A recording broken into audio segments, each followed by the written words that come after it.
So I used to be someone who used to get very easily triggered whenever someone passed any comment about me. Like unless it was a compliment, if it was a criticism in any sense, then I would get triggered. But over the last few years, I have somehow been able to change my mindset and the way I think to a great extent, which has helped me navigate these comments and these situations better. And I'm not claiming that I'm all the way there and I've figured it all out, but I have been able to make a lot of progress from where I was back then to where I am today. And in today's video, that is exactly what I plan to share with you. How I handle the negative criticism that comes my way today. So let's get started.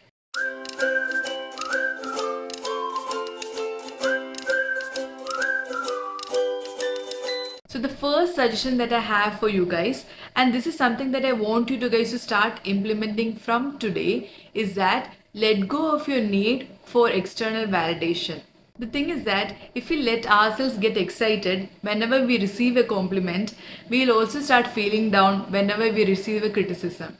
But the thing that you could probably consider doing here is that when we let go of any sort of attachment to external validation, then irrespective of what another person says about you, you will be able to form a rational judgment about yourself and learn to look at both their criticism and their compliments as a reflection of their conditioning.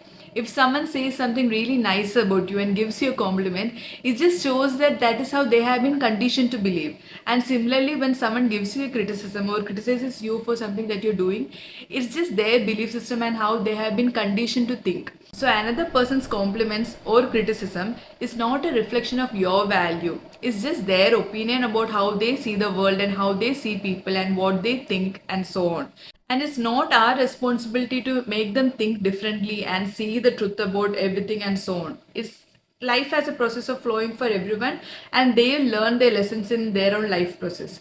All we need to do is focus on making sure that we are validating ourselves, making sure that we see the value in all the way that we add value to this world, all the things that we do, all the choices that we make in our life regarding our lifestyle and how we want to lead our life, and make sure that we are fully convinced with our choices. And if not, work on improving those areas. Let go of other people's opinions, be it compliments or criticisms. And now this actually brings us to the second point, which is to not take anything that another person says personally. It's never a reflection about you, it's just about their conditioning. So for example, if they're giving you a compliment about your physical appearance, say they say that you have a really beautiful hair, this just means that that is how they have been conditioned to believe what beautiful hair should look like. It is not a reflection about whether your hair is actually beautiful or not. That actually depends on your value systems. But you should actually focus on what is the message that they're trying to convey. The message is that that is how they have been trained or conditioned themselves to see what beautiful hair looks like. And that is not a reflection about whether your hair is beautiful and whether someone else's hair is not beautiful and so on. It's just a reflection about whether they see it or not. And now if someone else comes and tells you that, hey, I don't like your skin texture or I don't like your skin tone or skin color, you should probably do something about it and so on, and they just give you a lot of unsolicited advice, then at the same time you have to remember that it is just their conditioning. They have been conditioned to believe that a good skin texture is supposed to look like this way, and anyone who has that particular skin texture or skin tone is good looking, and if someone is not, then that's not good looking. So here we have to remember to not take this personally. It's just their conditioning. Now this brings us to the next part of it, which is to not shoot the messenger but hear the message. So just as how I said that this is not a reflection of your value, it's just a reflection of their conditioning. But at the same time, if they said that particular thing to you and something inside of you got triggered, then that is our responsibility to look inside and see what got triggered. Because we attracted that particular comment or statement into a reality so that one of our negative limiting beliefs could get triggered and we could heal that. So this person was just a channel, just a messenger for the message, and the message was to look inside and heal whatever got triggered within you. So going back to a previous example, if they made a comment about your skin texture and then something got triggered inside of you, then it's probably that we have somehow linked our skin texture to our value. And we believe that having a particular kind of skin texture maybe makes us more valuable, and if we don't have that particular skin texture, that makes us less valuable. I'm not saying that we should not walk away from that particular situation and try to avoid conversations with these people and try to make sure that we are keeping ourselves surrounded with the right people. But the point that I'm trying to make over here is that even after we do all of those things and take the right actions and try to take care of ourselves, we should also take responsibility for how we are feeling, because how we are feeling is a reflection of our thoughts. So if you are feeling low because of something someone else said, that is probably something that we might also be saying to ourselves, or it's probably a self-limiting belief or a limiting belief that we have formed about ourselves or about how physical appearance should be and how that resonates with someone else's value. And probably this incident is occurring just to make sure that we are feeling inspired enough to look inside and heal whatever that belief is. Let go of the limiting belief and replace it with a much more empowering belief. So going back to a previous example, if the belief that I have formed is that I do not like how my skin texture or skin tone appears and hence I do not see any value in me, I could probably replace that with another more empowering belief like my skin is a valuable part of my body which supports my physical existence on this planet right now, and I truly love and accept my skin exactly the way it is. So this helps us truly love and accept our skin as a part of our body, our valuable body, and then accept its appearance or its texture or its tone exactly the way it is. And it also helps us see the beauty and value in the skin tones and textures of every person on this planet. When we love and accept our skin and our body completely exactly the way it is, we'll also find it easier to love and accept everyone else's body as well, their skin as well, exactly the way it is. Remember, every human is a beautiful creation of God, and I don't believe that our creator would create something imperfect or something that is not beautiful. Everything has a purpose and a value in this world, and whatever form that each of us have chosen to take in this particular moment here and now is exactly what is right for us, right for this entire planet right now, because there is some purpose which I might not be able to define, and I'm not justifying anything that is not right. I'm just saying that there is a purpose that is serving on this planet. Maybe it's for us to love and accept that, and probably that will transmute that into something even more beautiful. But the point is that we have right now a choice, and the choice that we could probably want to exercise is to love and accept everything the way it is. I'm not there already where I can love and accept anything that I see in my reality. Of course, I judge, I criticize, I complain, I have my low moments, but being able to shift to that way of thinking helps me tremendously.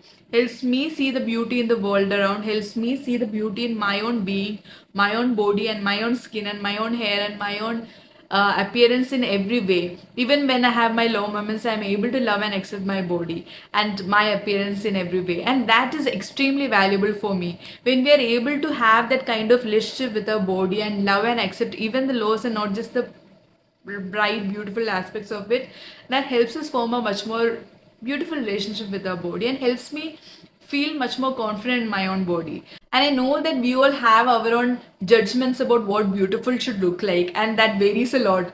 Back when I was 16, how I would define what beautiful would look like is very different from what or how I would define what beautiful looks like today. So the idea of beauty has changed for me over the years. So I know that it will keep changing for me throughout my life.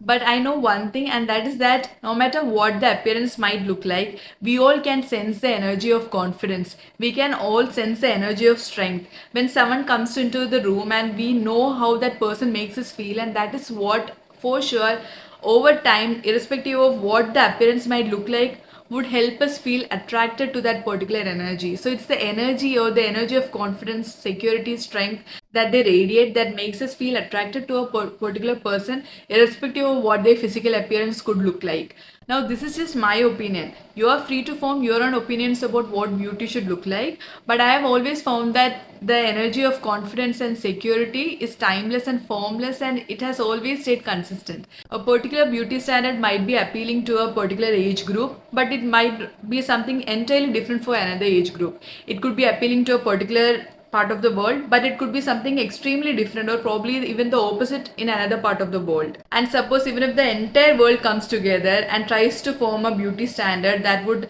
be the proper assessment for everyone across the world, even then we'll be able to find people who do not comply to those beauty standards and are still beautiful. And that is their energy, their presence. And their energy is a reflection of the mindset that they have formed. I know that we digress a lot, but my point over here is that we need to make sure that we are not shooting the messenger, we are listening to the message. And the message is to look inside and heal whatever limiting belief or limiting thought that you're holding on to, and make sure that we are shifting all of those beliefs and replace them with much more empowering beliefs about yourself. These are the three powerful reminders that I've found to be really effective for myself to handle negative criticism or challenging situations in life. The first one is to let go of your need for external validation and to train yourself to get detached from other people's opinions and not associate your value based on other people's opinions. The second one is to not take other people's opinions personally. It's just a reflection of their conditioning. Their intention may not even be to hurt you, but they are saying that because that is what they truly believe. That is what they have been conditioned to believe. So just let go of their opinions. But the third thing is to remember not to shoot the messenger but hear the message. What is the message that they are trying to convey, and what is the situation triggering within you? What is the wound or the limiting belief that is getting triggered within you? Look inside and heal that. Remember, healing is not just about loving the good aspects of ourselves. It is also about being able to send love to all aspects of ourselves, even the dark sides, even those parts which we are not proud of. If we are able to send love and acceptance to all aspects of ourselves, that is when we would have truly started healing. And now this might seem like an impossible goal, but remember, we don't have to do all of it today. Life has a process of guiding us through the entire process. It will make sure that it is giving us the right life lessons at the right time for each of us, and we can all gradually grow with life. And we don't have to take on the burden of making sure that we are doing everything perfectly. There is grace in the entire process. God is very patient with us and is very non-judgmental, forgiving and accepting towards us. There is no disappointment in God's eyes for us. We are not lagging behind or doing something wrong. No matter how many mistakes we make or how many times we fail, God will still be there, offering us a helping hand and leading us and leading our way and leading our life on the front and helping us move through all of these life lessons. And there is grace in every situation. If you look for it, you will find it. So for example, even in the particular situation where someone is sending a negative criticism your way, there will be still grace in that particular situation. If you look at it, you will be able to find it. And if at some point, if you're struggling to let go of a particular limiting belief, try to look at it from the lens of the life force that is supporting your existence on this planet right now. How much it loves you, that it wants you to exist in this particular moment on this planet in this particular form. If something loves you so much, it sees so much value in you. And maybe we look at ourselves from the eyes of that particular love and then be able to let go of this limiting belief that we are holding on to. So I really hope that you found today's video to be valuable. And if you did, do share this video with someone who might also be struggling with a similar situation in their life, so that they can also let go of this limiting beliefs that they might be holding on to, whatever may that be, and then help themselves move forward in their life. And also do let me know in the comment section below what are some of the strategies that you have found to be most effective to handle the negative criticism that has come your way in your life. I would love to hear from you, and do let me know what was your favorite takeaway from today's video. I look forward to hearing from each and every one of you. Sending a lot of love, strength and peace towards you. Thank you all so much for tuning in. Until next time, take care and bye.